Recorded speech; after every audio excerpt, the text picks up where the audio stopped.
امیر المومنین سیدنا فاروق اعظم رضی اللہ تعالیٰ عنہ کا دربار خلافت کھلا ہوا تھا، مقدمات پیش ہو رہے تھے، مظلوموں کی داد رسی کا سلسلہ جاری تھا کہ ناگاہ ایک خوبصورت نوجوان کو دو طاقتور آدمی پکڑے ہوئے لائے اور فریاد کی، امیر المومنین اس ظالم سے ہمارا حق دلوایا جائے، یہ ہمارے بوڑھے باپ کا قاتل ہے۔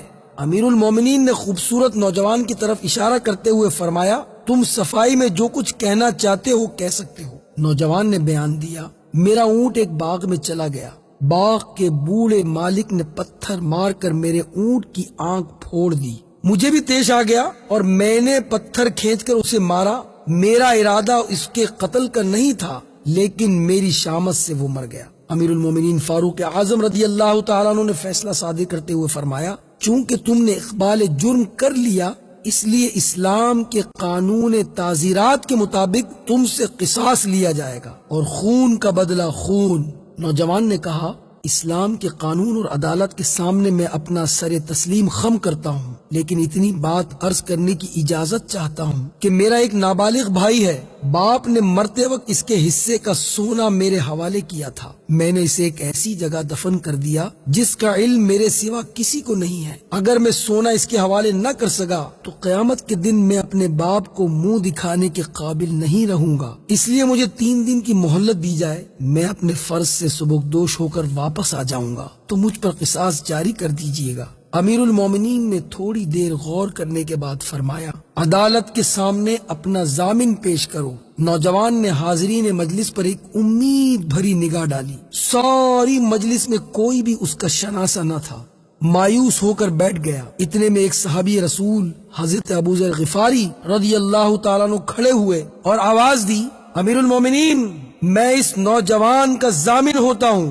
اسے 3 دن کی مہلت پر رہا کر دیا جائے۔ ایک جلیل القدر صحابی کی ضمانت پر نوجوان کو رہا کر دیا گیا۔ پہلا دن آیا گزر گیا، دوسرا دن گزر گیا، آج تیسرا دن ہے، دربار خلافت کھچا کھچ بھرا ہوا ہے، دونوں مدعی بھی حاضر ہیں، حضرت ابوذر غفاری رضی اللہ تعالیٰ عنہ بھی موجود ہیں، لیکن نوجوان ابھی تک پلٹ کر نہ آیا تھا۔ جوں جوں انتظار کا لمحہ گزرتا جاتا تھا، لوگوں کی تشویش بڑھتی جاتی تھی۔ مدعیوں نے کہا، اے ابوذر ہمارا مجرم کہاں ہے؟ جواب دیا، تیسرے دن کا پورا حصہ جب تک نہ گزر جائے اس کا انتظار کیا جائے، اگر وہ وقت مقررہ پر نہیں آیا تو قصاص کے لیے میری گردن حاضر ہے۔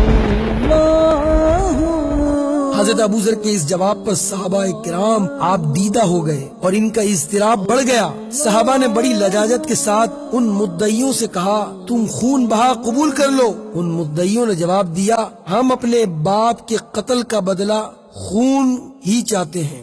امید و پہم کا یہ عالم تھا کہ سامنے سے اڑتا ہوا غبار نظر آیا، گرد ہٹی تو پسینے میں شرابور مجرم نوجوان کھڑا تھا۔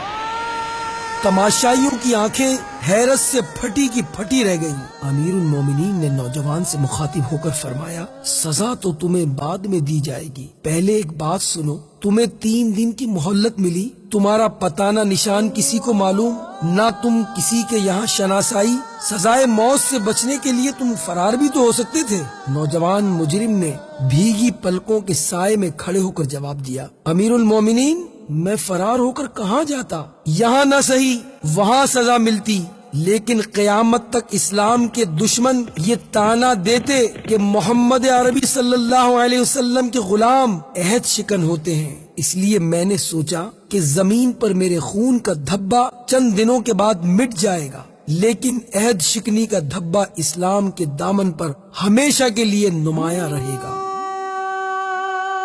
نوجوان کے اس بیان پر لوگوں کے دل بھر آئے، آنکھیں اشک بار ہو گئیں اور اسلام کے اس رقت انگیز محبت پر صحابہ کرام کا پیمانہ لبریز ہو گیا۔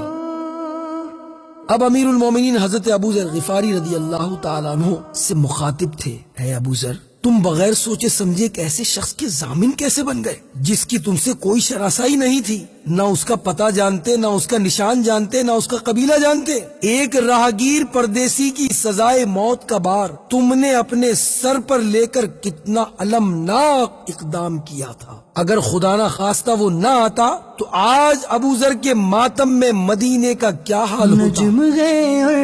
حضرت ابو ذر غفاری رضی اللہ تعالیٰ عنہ بےتاب ہو کر کھڑے ہو گئے. عرض کی امیر المومنین، ایک ابو ذر نہیں، 1000 ابو ذر مدنی سرکار کی ادائے رحمت پر قربان ہے. ایک غریب الوطن مجرم تاجدار کونین کے غلاموں کے درمیان کھڑا پناہ ڈھونڈ رہا تھا. اس کے چہرے کی افسردگی اور نگاہوں کی یاس مجھ سے دیکھی نہ گئی. میں نے سوچا وقت کا قافلہ گزر جائے گا، نشان قدم باقی رہے گا، کہیں آنے والی دنیا یہ نہ کہہ دے کہ محمد عربی صلی اللہ علیہ وسلم کے غلاموں میں اتنی بھی غم گساری کا جذبہ نہیں تھا کہ اپنے ایک بھائی کو 3 دن کے لیے پناہی دے دیتے. امیر المومنین، یہ تانا مدینے کی بھری آبادی میں ایک غریب الوطن مجرم کو کوئی ضامن نہ مل سکا ہمیں مر جانے کے لیے کافی نہ تھا؟ ہم ضامن نہ ہوتے جب بھی آج ہماری موت کا دن تھا. حضرت ابو ذر غفاری رضی اللہ تعالیٰ عنہ جواب دے کر جو ہی بیٹھے وہ دونوں مدعی کھڑے ہو گئے اور کہنے لگے، امیر المومنین ہماری بھی سنیے. تاریخ اسلام کی شارع روشن کرنے میں ہم بھی کسی سے پیچھے نہیں رہنا چاہتے. ہم بھی یہ برداشت نہیں کر سکتے کہ آنے والا مورخ مدنی سرکار علیہ السلام کے غلاموں کو یہ تانا دے کہ ان میں اتنا بھی جذبہ رحم نہیں تھا کہ واپس لوٹ کر آنے والے مجرم کو معافی کر دیتے. یا امیر المومنین، گواہ رہیے کہ ہم اپنے باپ کے خون کا دعویٰ واپس لیتے ہیں اور دل کی اتھا گہرائی سے اپنے بھائی کو معاف کرتے ہیں. مدعی ابھی بیان دے ہی رہے تھے کہ عدالت فاروقی سے مبارکباد کا شور اٹھا. مبروک مبروک مبروک. ہر آنکھ آج خوشی سے پرنم تھی، ہر چہرہ شگفتہ تھا، ہر نظر مخمور تھی اور ہر دل گویا مسرت سے جھوم رہا تھا. لیکن وقت کا یہ کاروان یہ درد انگیز نظارہ دیکھ کر حیران تھا، حیرت میں دیکھتا ہی چلا گیا. اب وہ وقت پلٹ کر نہیں آ سکتا. مکی کو دونوں پیاروں کو سلام.